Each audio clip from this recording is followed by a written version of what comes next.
হিজরতের রাত ছিল। নবী যখন হিজরত করে মক্কা থেকে মদিনায় যাচ্ছেন সিদ্দিক আকবর আবু বকর সিদ্দিককে সাথে নিয়ে, তো মদিনার কাছাকাছি আসার পর নবীজির অনেক ক্ষুধা লাগলো। আসরের সময় যখন চলে আসছে, একটা ঘর দেখলেন আমার পেয়ারা নবী। কাছাকাছি গেলেন, ডাক দিলেন, কেউ কি আছেন? ভিতর থেকে আওয়াজ আসলো, এক খাতুন, একজন মা। বললেন যে আছি, কি প্রয়োজন, কি চাই? যখন আমার নবীজি একটু কাছাকাছি গেলেন, ওই মহিলা তাকিয়ে আছে আমার নবীজির চেহারা মোবারকের দিকে। ইহুদি ছিল, গুনাহগার ছিল, বেদিন ছিল, কিন্তু নবীজির দিকে তাকিয়ে আছে। নবীজি বলতেছে খাওয়ার কিছু হবে, আমরা দুজন মুসাফির। তো যখন আরব মহিলা, তো বলতেছে মেহমানদারি করতে পারলে অনেক খুশি হতাম, কিন্তু ঘরে কিছু নাই, বকরি কিছু ছিল, আমার স্বামী চড়াতে নিয়ে গিয়েছে বকরিগুলি, এখন ঘরের মধ্যে এমন তেমন একটা খাবার দাবার নেই, আপনাকে যে খেদমত করব। আমার নবীজি দেখলেন একটা পাশে ওই ঘরের কাছে কোণার মধ্যে বারান্দা একটা কমজোর একদম একটা বকরি বাঁধা। তখন নবীজি বলেন ওই বকরিটা আছে তো, ওখান থেকে আমি একটু দুধ নিয়ে নেই। তখন ওই মহিলা বলতেছে এটা পাটা একটু ভাঙা, এজন্য এটাকে রেখে গিয়েছেন, এখন কোনোভাবে আর সম্ভব না। নবীজি বলেন আমি চেষ্টা করে দেখি যদি আপনার আপত্তি না থাকে। নবীজি গেলেন আবু বকর সিদ্দিককে কাছে নিয়ে বললেন যে আবু বকর তুমি দুধ নিতে থাকো, আমি পশুটার গায়ের মধ্যে, বকরিটার মধ্যে হাত রাখছি। আমার নবী যখন দাস্ত মোবারক ওই বসুর উপরে পড়লো, হাদিসে এসেছে পাটা সাথে সাথে সোজা করে দাঁড়ালো, দাঁড়িয়ে সে প্রশস্ত করে দিল যাতে দুধটা নিতে সুবিধা হয়। হাদিসে এরকম এসেছে ওই ঘরে যতগুলি পাত্র ছিল সমস্ত পাত্রের মধ্যে দুধ টইটুম্বর হয়ে গিয়েছে। সুবহানাল্লাহ। সব যখন টইটুম্বর হয়ে গিয়েছে, ওই খাতুন তো এরকম নাজারা জীবনে দেখে নাই, এরকম মুজিজা তার কাছে তো জাদু মনে হয়েছে, যেটা কি হলো। তো তেনার সন্তানও ছিল, ছোট্ট সন্তান ছেলে, সেও দেখছে, মোহাব্বতও দেখছে, মোহাব্বতের মাও দেখছে। সুবহানাল্লাহ। এরপরে যখন আমার নবী দুধটা নিলেন, কিছুটা পান করে এরপরে বললেন যে ঠিক আছে আমি রেখে চলে যাচ্ছি। নবীজি চলে যাচ্ছেন, কিন্তু ওই মা এবং মায়ের ছেলে দুইজনই নবীজির দিকে তাকিয়ে আছে, দেখতেছে চলে যাচ্ছে, চলে গেছে। অনেক দূর চলে যাওয়ার পর মা ছেলে বসে বসে গল্প করতেছে, কত নুরানি মানুষটা ছিলেন, কত নুরানি ছিলেন। এরপরে ওই মোহাব্বতের বাবা আসলো, আবু মোহাব্বত যখন আসলো, ভিতরে প্রবেশ করলেন, বকরি টকরি বাঁধলেন, বাঁধার পর যখন ভিতরে প্রবেশ করলেন, বলতেছে কি ব্যাপার, একটা খুশবু পাইতেছি, এই খুশবু জীবনও পাই নাই, একটা সুগন্ধি পাচ্ছি, স্মেল আমি কোথাও পাইনি, এরকম সুগন্ধি কোথা থেকে আসছে। তখন ওই খাতুন বলতে লাগলেন যে হে স্বামী, হে আমার প্রিয়তমা, আপনাকে কি বলবো, কে জানি একজন এসেছিলেন, কে জানি এসেছিলেন। মানুষের মতো চলতে, যত দূর থেকে দেখছি তত প্রেমে পড়ছি, যখন কাছে দেখেছি তখন আপন মনে হচ্ছিল, এত আপন মনে হচ্ছিল। দুইটা শব্দ বলে, দূর থেকে দেখছি তত তত ভালো লাগছে, খুবসুরত লাগছে, সুন্দর লাগছে, জামিল লাগছে, হাসান লাগছে, হাসিন লাগছে, কিন্তু যখন কাছে আসছেন তখন বেশি বেশি আপন মনে হচ্ছিল। মনে হচ্ছে এই আপন মানুষটার জন্য ওয়েট করছি এতদিন। বলে কি বলো, ওই মানুষটার সাথে আমার একটু দেখা করা দিবা না, আমি তো ছিলামই, আমাকে ডাক দিতা। বলতে উনি এমন কাজে, ওনাকে দেখতে দেখতে আমাদের সময় পার হয়ে গিয়েছে।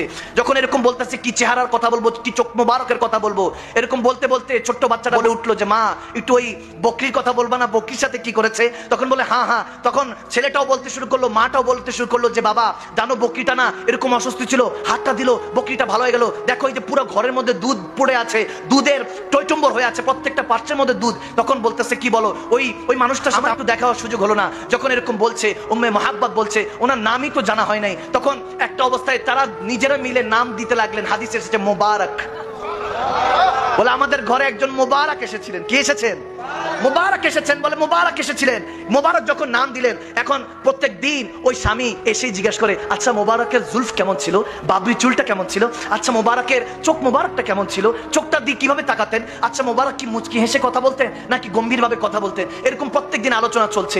এখন প্রত্যেক দিন বলে যদি আবার আসে আমাকে ডাইকো। ওই স্বামীটা যখন বলছে তার স্ত্রীকে, আবার যদি আসে আমাকে একটু তলব করো, আমাকে খবর দিও। এখন দেখতে দেখতে অনেক দিন পার হয়ে গেল, আসছে না। ওই দিন ওই মাটা মোহাব্বত তার ছেলেকে নিয়ে যখন বাজারে গেল মদিনার, যখন মদিনার মধ্যে বাজার সদাই করছে, হঠাৎ করে দেখে আবু বকর সিদ্দিক আকবর রাদিয়াল্লাহু তাআলা দাঁড়িয়ে কিছু একটা কিনছে। তখন ছেলেটা তার মার আঁচল টান দিয়ে বলে, মা ওই যে ওই দিন মোবারক এসেছিল না, তেনার সাথে যে সঙ্গী ছিল ওনাকে দেখা যাচ্ছে, মনে হয় ওনাকে দেখা যাচ্ছে। দৌড়ায় তারা আসলো, এসে বলতেছে হে আজনবী, আপনি কি মনে আছে ওই দিন ওই যে বকরির উপর একজন হাত ফিরেছিলেন, দুধের ব্যবস্থা হয়েছে। হযরত আবু বকর সিদ্দিক মুচকি হাসি দিয়ে বলে, হ্যাঁ আমি আপনাকে চিনতে পেরেছি, আপনাদেরকে চিনতে পেরেছি। বাচ্চাটাকে আদর করে দিলেন। বলেন কি চাই? বলে ওই ওনাকে মোবারক কোথায়, মোবারকের সাথে দেখা করতে চাই। আবু বকর সিদ্দিক একটু স্ট্রেঞ্জ হলেন, অবাক হলেন। বলে মোবারক কে? হু ইজ মোবারক? মোবারকটা কে? আমার নবীর নাম যে তারা বসে বসে মোবারক দিয়ে রেখেছে, প্রিয়তমা দিয়ে রেখেছে, তার তো আর জানা নেই। বলতেছে কোন মোবারক? বলে ওই যে উনি যে এসেছেন ওনার নাম তো আর জানা নেই, ওই যে জেনার চেহারা তো নুরানি। মুচকি হাসি দিয়ে সিদ্দিক আকবর বলতেছে, হ্যাঁ ওনার নাম মুহাম্মদ মুস্তাফা সাল্লাল্লাহু তাআলা আলাইহি সাল্লাম,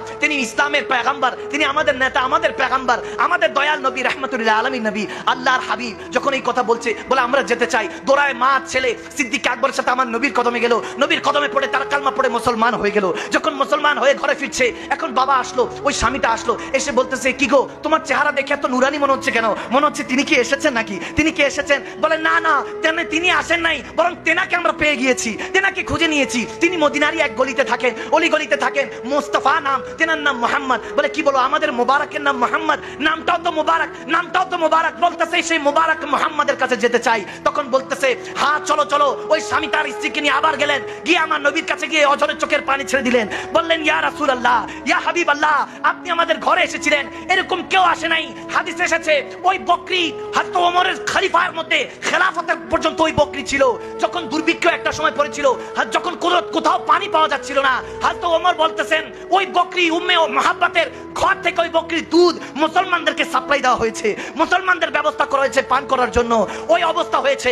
এজন্য এটাই বলতে চাই, আগাজ দিতে চাই, আমরা যদি সেই নবীর উম্মত হতে যাই, সে তো ইহুদি ছিল, কলমা পড়ে তারা মুসলমান হয়েছে, আমরা তো রেডিমেড উম্মত।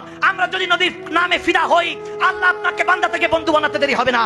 মালিক আরশ থেকে ডাক দিয়ে বলবে ওগো কামলিওয়ালা নবী, আপনি মদিনায় কি করছেন? যান যান, আজকে চট্টগ্রামের সীতাকুণ্ডের মধ্যে একটা মজলিস সাজানো হয়েছে। আজকে যখন তারা মুনাজাত দিয়ে ঘরে যাবে, দুনিয়ার চোখটা বন্ধ করতে দেরি হবে না, আমি রব্বে কারীম তার কিসমতের চোখটা খুলে দিব। জান ইয়া রাসূলুল্লাহ বলে তারা চিৎকার দিয়েছে। আজকে তাদের সাথে দেখা করে তাদের সিনাকে মদিনার আয়না বানিয়ে দেন।